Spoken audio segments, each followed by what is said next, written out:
La recherche de nos origines, c'est une aventure qui nous touche tous, non? Une quête vraiment fascinante. Mais alors, que se passe-t-il quand l'intelligence artificielle vient mettre son grain de sel dans nos arbres généalogiques? Eh bien, c'est une véritable révolution qui est en train de se jouer. Une révolution qui change tout, pas seulement nos méthodes de recherche, mais aussi, et c'est peut-être le plus fou, notre lien émotionnel avec le passé. Allez, on va explorer ensemble comment la technologie est en train, littéralement, de réinventer nos ancêtres. Bienvenue sur La quotidienne de l'IA, la rubrique du premier site d'information sur l'IA, iainfo.fr. Pour ce décryptage, on va s'appuyer sur un article vraiment passionnant de Didier Taormina, qui a été publié en février 2026. Il y explore justement cette rencontre incroyable entre la mémoire et les algorithmes. Alors, où programme aujourd'hui? D'abord, on va se pencher sur les défis de la généalogie, on va dire, à l'ancienne. Ensuite, on verra comment l'IA vient tout chambouler. Puis, on explorera les applications les plus spectaculaires, vous allez voir. On parlera aussi des questions éthiques, c'est crucial.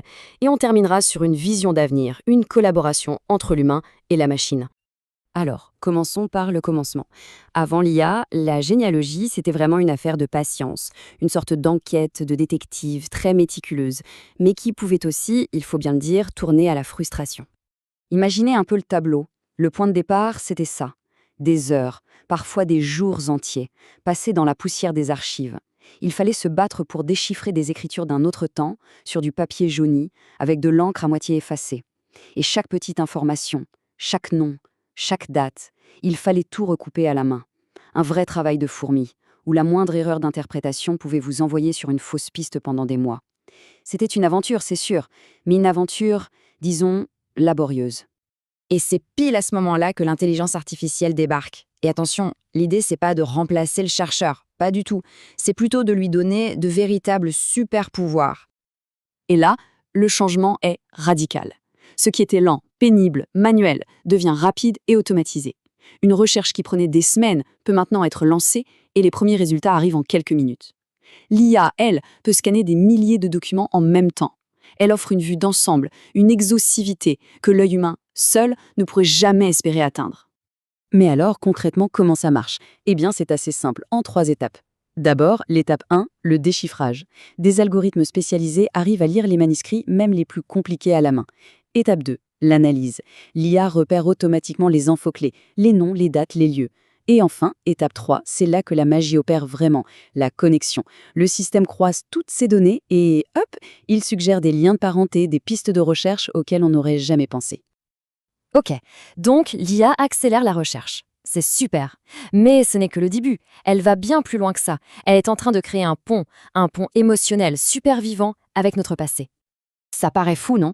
Presque de la science-fiction. Et pourtant, la technologie nous offre aujourd'hui des possibilités qu'on n'aurait même pas pu imaginer il y a quelques années. On ne se contente plus de lire des noms sur un arbre généalogique, maintenant on peut presque les rencontrer. Et c'est là qu'on entre dans la partie la plus bluffante. L'IA peut prendre une vieille photo de mariage en noir et blanc et la coloriser. Elle peut restaurer une photo tout abîmée et même animer le visage d'un arrière-grand-père, lui faire esquisser un sourire, un clin d'œil. Il y a même des outils qui vont jusqu'à synthétiser une voix à partir des écrits, d'un journal intime par exemple. On a l'impression d'entendre son ancêtre nous raconter sa propre histoire. Et comme le souligne très bien l'article, l'expérience est intense, vraiment marquante. Un simple portrait, une image fixe, se transforme tout à coup en une présence presque réelle. C'est un lien affectif hyper puissant qui se tisse avec des générations qu'on croyait perdues pour toujours. C'est fascinant, c'est émouvant, mais évidemment, cette capacité à, entre guillemets, ressusciter le passé soulève des questions. Des questions complexes et même fondamentales sur notre rapport à la vérité et à la mémoire. Et la question, c'est celle-là. Où est-ce qu'on place la limite? La limite entre une reconstitution respectueuse et une pure manipulation. En voulant redonner vie au passé, est-ce qu'on ne risque pas finalement de le réécrire, de l'idéaliser? Animer le portrait d'un ancêtre, est-ce que c'est lui rendre hommage ou est-ce que c'est une sorte de manipulation de la mémoire? La frontière est vraiment très très mince. Il y a plusieurs points auxquels il faut vraiment faire attention. Le premier, le plus évident, c'est le respect dû aux défunts. Ensuite, il y a ce risque de créer un passé fantasmé, une version un peu trop belle pour être vraie, et qui s'éloigne de la réalité historique. Après, il y a des enjeux très concrets, la protection de nos données familiales qui sont hypersensibles, et bien sûr la sécurité de ces énormes bases de données contre le piratage. Et puis, il y a un autre point, un peu plus philosophique peut-être. Certains passionnés craignent que toute cette automatisation ne fasse perdre le charme de la recherche. Vous savez, cette joie de la découverte qu'on a après avoir beaucoup cherché. Alors, quel avenir pour la généalogie? Bon, l'idée, ce n'est certainement pas que la machine remplace l'humain. Non. L'avenir, c'est plutôt une collaboration intelligente. On parle d'une sorte de généalogie augmentée. L'approche qui semble la plus juste, c'est une approche hybride.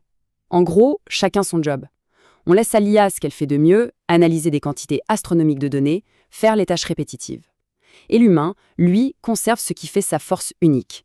Son esprit critique, sa capacité d'interprétation, sa compréhension du contexte historique, et surtout, son talent pour raconter une histoire. On le voit bien ici. D'un côté, l'IA gère le volume, le gros du travail, la transcription, les recoupements de masse, ce qui libère un temps fou. Et de l'autre, l'humain peut se concentrer sur les tâches de finesse, valider ce que propose l'IA, interpréter les trouvailles, et surtout donner du sens à tout ça, transformer des données brutes en un véritable récit familial. Et si on se projette un peu, l'avenir s'annonce encore plus incroyable. Imaginez des IA capables de suggérer des hypothèses, par exemple sur les raisons d'une migration de votre famille. Ou alors des visites en réalité virtuelle dans le village de vos ancêtres, tel qu'il était au XIXe siècle.